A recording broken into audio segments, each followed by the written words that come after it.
With San Francisco's defensive end room looking like this, they decided to trade for one, sending a 6th-round pick to the Patriots in exchange for Keion White and a 7th-round pick, meaning the 49ers were able to give up essentially nothing for an extremely talented defensive end selected in the 2nd round only a few years ago, and more importantly for this team, he's consistently been available for the Patriots. On top of that, he's coming off a sophomore campaign where he was able to register 5 sacks for the Patriots, and he's also one of the more athletic defensive tackles or defensive ends, basically any way you want to use him around the league, as he has a relative athleticism score of 9.91. So in this video, we're going to dive a lot more deeply into San Francisco's new versatile defensive lineman in Keion White to really see what the 26-year-old will offer this team headed forward. Initially, to start out, we will be looking at his pass rush because that's a big reason why San Francisco decided to trade for him with players like Bryce Huff out. And one thing that really stands out in his film in this aspect of his game is his double hand swipe. Here on this play, for example, he's able to set it up by jabbing hard to the outside, which gets his tackle to commit,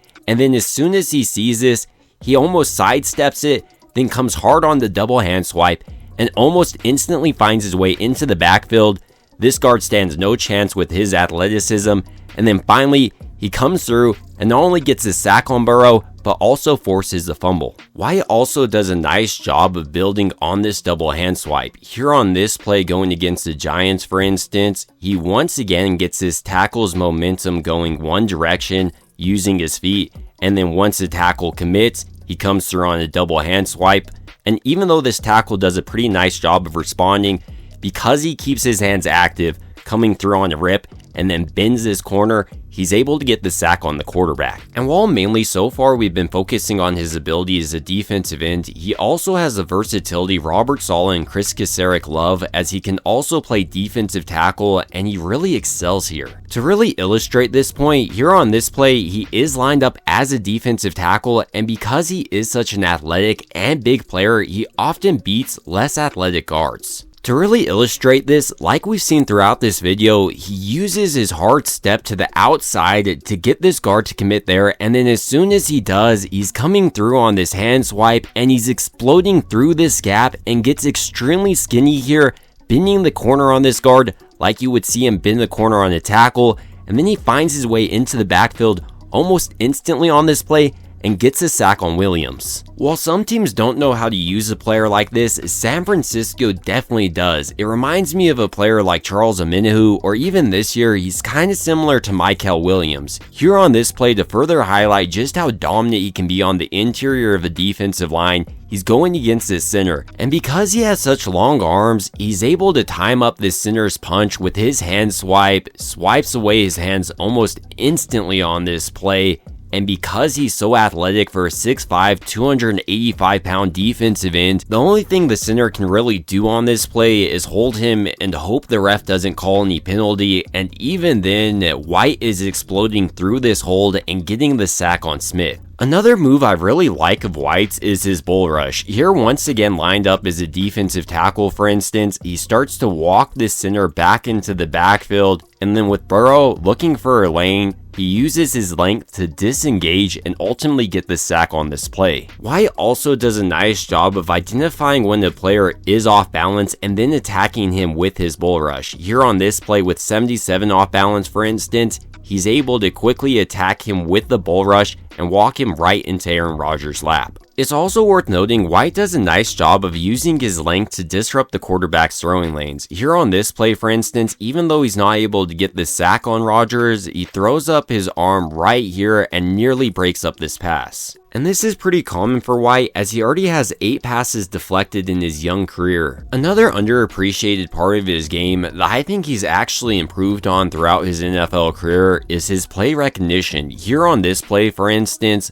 facing a halfback screen, he doesn't quickly rush to Rodgers, rather sensing this tackle peel out, so does he, and then because of his athleticism, he's able to track down this back and stop him for a pretty minimal gain. In a similar way on his run defense, he's able to routinely identify where the back is going, shed the offensive lineman's block, and then find his way into the backfield. Here on this play, for instance, he almost instantly identifies this run coming directly towards him, so he starts to walk this tackle into the backfield, and then sheds his block and makes the open field tackle on this back. White also does a really nice job of setting the edge in the running game. To really illustrate this point, here going against the Raiders and Genty, he first makes sure that Genty isn't going to bounce to the outside, and then seeing him cut inside, he's able to work his way across his tackle's face and make the tackle on this back. Outside of his ability to set the edge in the running game, he also does a nice job of working his way across the offensive line and staying active throughout the rep, which routinely allows him to chase down the back. Here on this play, for instance, even though this run is going the opposite direction, he's able to chase down the ball carrier and get the tackle here. Even with all these positives to Keion White's game, he does have some areas of concern, with probably the most notable in my opinion just being his raw pass rush technique. While he does have some moves he's really good at executing, like his hand swipe or bull rush, he doesn't have the deepest pass rush arsenal, and if an offensive lineman is able to stall his initial move or his pass rush plan, he struggles to counter that. So moving to San Francisco, he needs to continue to work on this with Kris Kocurek and Nick Bosa, but I definitely think these are issues that are solvable. But on top of that, he needs to work on his pad level. Because he is 6'5", sometimes he'll stand up, and then shorter offensive linemen can get inside his chest and drive him outside of the play. In a similar way, sometimes White doesn't use his arm length to his advantage. He has extremely long arms with them coming in at 34 inches, but sometimes he allows smaller guards and centers to get inside his chest, and then he struggles to disengage. Even with all these concerns to White's game, I think he's going to have probably his best season under Robert Saleh and Kris Kocurek. Whether that's this year or next year is yet to be seen, but he offers everything they want out of a defensive end, and they understand how to use him. He's not just going to stay at defensive end like he primarily has this year, but he's going to be moved across the defensive line, and he's going to be ran on stunts, and Robert Saleh is going to figure out how to unlock his full potential. I mean, already this year, we have seen a player like Mykel Williams play both on the outside and on the interior of San Francisco's defensive line, and in a similar way, Keion White can offer the same level of versatility.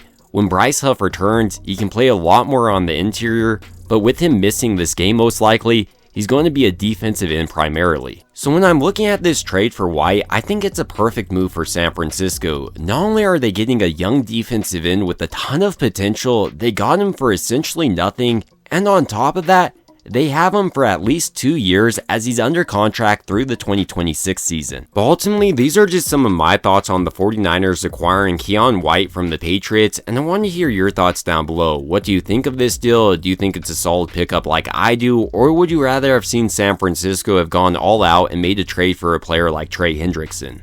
It would also mean a ton to me if you did enjoy this video, if you could go ahead and like and subscribe. It truly helps out the channel a ton, and as always, I hope you guys have a great rest of your day or night.